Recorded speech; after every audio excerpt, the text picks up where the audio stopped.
अस्सलाम वालेकुम दोस्तों, मां तव्हांजो दोस्त मुजाहिद जमाली तव्हां ॾिसी रहिया यूट्यूब ऐं फेसबुक चैनल। दोस्तों अॼु के वीडियो में ॻाल्हि कंदासीं जलाल चांडिया जे ज़िंदगीअ जे बारे में। जलाल चांडियो यकतारे चपड़ीअ जो बेताज सिंध जो बादशाह हुयो ऐं जलाल चांडियो पैदा थियो 1944 ईस्वीअ में। ऐं जलाल चांडियो तमामु घणियूं तकलीफ़ूं ऐं ॾुख बि ॾिठा पंहिंजे ज़िंदगीअ में। ऐं जलाल चांडियो थोरो वॾो थियो त जलाल चांडिया जी अमड़ हिन फ़ानी दुनिया मां लाॾाणो करे वई ऐं हाजी फैज़ मोहम्मद चांडिया ॿी शादी करे ऐं अहिड़े तरीक़े सां जलाल चांडियो निगी माउ जे ज़रिए पलजण लॻो। दोस्तों जलाल चांडिया जे भाउ कमाल खान चांडिया तमामु घणो जलाल चांडिया जो साथ ॾिनो ऐं जलाल चांडियो तमामु हिकु ग़रीब ख़ानदान सां तालुक़ु रखंदो हुयो। जलाल चांडियो जीअं वॾो थींदो वियो त जलाल चांडिया खे ॿकरियूं ऐं मेहूं चारण लाइ छॾियो वियो हाजी फैज़ मोहम्मद चांडिया जे तरफ़ां।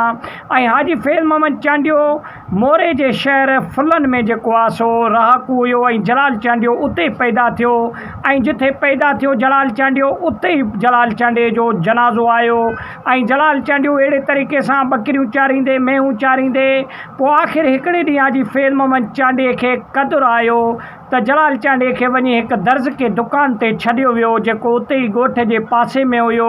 लेकिन जलाल चांडिया खे उते दर्ज़ के कमु कंदे कंदे हिकु नारीअ सां नींहं लॻी वियो त पोइ जलाल चांडिया खे जॾहिं वारिसनि खे ख़बर पई त जलाल चांडिया खे ॾाढो पुलिस जे हथां कुटको ॾियारे ऐं जलाल चांडिया खे इस्पताल जे भेड़े कयो वियो। दोस्तों अहिड़े तरीक़े सां जॾहिं जलाल चांडिया इस्पताल मां निकिरी ॿाहिरि आयो त जलाल चांडियो यकतारो चपड़ी खणी करे ॻाइणु स्टार्ट कयो। उन टाइम त घिटियुनि में ॻाईंदो वतंदो हुयो, लेकिन जलाल चांडिया पंहिंजी शुरूआति जेको आहे सो दरगाहनि तां कई। जिथे दरगाहनि में नंढा वॾा मेला थींदा हुया उते जलाल चांडियो पंहिंजो यकतारी चपड़ी खणी करे ॻाईंदो हुयो। छाजे करे जो इश्क जो फटियलु हुयो जलाल चांडियो। त दोस्तों जलाल चांडियो अहिड़े तरीक़े सां यकतारो चपड़ी खणी दरगाहनि ते ॻाईंदो हुयो ऐं उते जलाल चांडियो नए हूंदे एतिरो मक़बूल बि न हुयो। पोइ जलाल चांडिया खे हिकिड़े शख़्स सलाह ॾिनो त वञी PTV ते ऐं रेडियो पाकिस्तान हैदराबाद जे दफ़्तर ते वञ, उते जे अगरि तोखे विहारियूं ऐं उते तुंहिंजो मौसीक़ी ॿुधऊं त उमेदु आहे त तव्हां मक़बूल बि थी वेंदव। दोस्तों अहिड़े तरीक़े सां पोइ जलाल चांडिया हैदराबाद जेको आहे सो रेडियो पाकिस्तान जा चकर बि 3-4 कटिया, लेकिन जलाल चांडिया खे उतां मोटाए छॾियो ऐं रिजेक्ट करे छॾियो ऐं जलाल चांडिया खे पास न पिया कनि। त दोस्तों अहिड़े तरीक़े सां जलाल चांडिया जे ॻोठ में हिकिड़ो मेलो लॻो, उते सवे फ़नकार ॿिया बि मौजूदु हुया। 3 ॾींहं उहो मेलो हलियो, लेकिन जलाल चांडिया जॾहिं पंहिंजा गीत ॻाया, जलाल चांडिया जॾहिं पंहिंजी मौसीक़ी ॻाई यकतारे चपड़ीअ ते त ॻोठ जा सवे माण्हू जेको आहे सो उतां हाजी फैज़ मोहम्मद चांडिया जे घर वटां लंघण लॻा त खोड़ सारा माण्हू हाजी फैज़ मोहम्मद चांडिया खे मुबारकूं पिया ॾियनि त हाजी फैज़ मोहम्मद चांडिया तोखे मुबारकियूं हुजनि, तुंहिंजो पुटु जेको आहे सो हिन मेले खे 4 चंड हणी छॾिया। पोइ अहिड़े तरीक़े सां जॾहिं जलाल चांडियो लिकंदे लिकंदे घर आयो त जलाल चांडिया खे पंहिंजे पीउ पुठीअ ते हथु रखी भाकुर पाए ऐं इजाज़त ॾिनई त जलाल चांडिया अॼु खां वठी तूं वञी मौसीक़ी गा, मुंहिंजे तरफ़ां तोखे इजाज़त आहे। त दोस्तों अहिड़े तरीक़े सां पोइ जलाल चांडियो मेलनि में ॻाईंदो रहंदो हुयो। हिकिड़े मेले में इनायत हुसैन भट्टी ऐं ॿिया जेको आहे सो पंजाबी फ़नकार बि हुया हिकिड़े थिएटर में।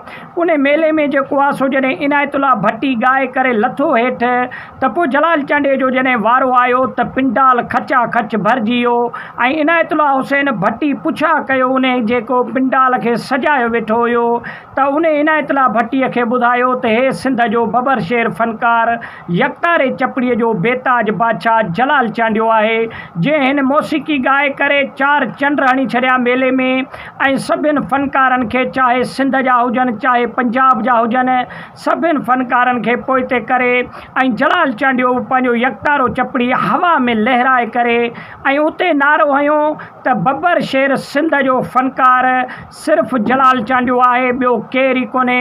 दोस्तों अहिड़े तरीक़े सां पोइ जलाल चांडिया जी तमामु घणी धूम थी सिंध में ऐं पंजाब में बि खोड़ सारा मुक़ाबला रखाया विया जलाल चांडिया जा, जिन्हनि मुक़ाबलनि में तमामु घणो जलाल चांडियो खटे ऐं सिंध जो नालो सुरखुरू कयो।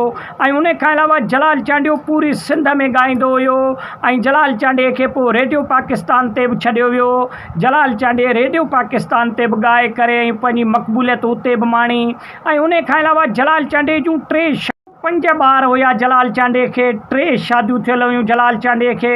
ऐं जलाल चांडे जो आख़िरी ॾींहुं उहो हुयो जेको 2001 जो जनवरी जो ॾींहुं हुजे। जनवरी वारे महीने में जलाल चांडियो फजर जे टाइम ते 5 बजे हिन फ़ानी दुनिया खां लाॾाणो कयो। ऐं जलाल चांडे जो आख़िरी आरामगाह क़बर बि उते ई मौजूदु आहे, पंहिंजे घर जे भरिसां ई हिकु ओताक सां गॾु। ऐं जलाल चांडे जे क़बर ते हर साल मेलो लॻंदो आहे, जंहिंमें सवनि जी तादाद में फ़नकार ऐं उन खां अलावा जेके ॻोठ जा तर जा माण्हू जलाल चांडे जे क़बर ते अची गुलनि जूं चादरूं चाढ़नि था ऐं उन खे भेटा पेश कनि था। दोस्तो, सिंध जो हिकु यकतारी चपड़ीअ जो बेताज बादशाह जलाल चांडियो अहिड़ो फ़नकार थी ॾसियो जो दुनिया में अॼु ताईं बि अहिड़ो यकतारी चपड़ीअ जो मक़बूल ऐं बहितरीनु बादशाह फ़नकार न थियो जेको जलाल चांडे इज़तूं कमायूं सिंध में ऐं जलाल चांडे शोहरत कमाई सिंध में। उमेदु आहे त नंढिड़ो वीडियो तव्हांखे पसंदि आयो हूंदो। वीडियो खे लाइक ऐं शेयर कयो, चैनल खे सब्सक्राइब कयो, सुठो कमेंट ॾेई पंहिंजे राय जो इज़हार लाज़मी ॾींदा। वॾी महिरबानी।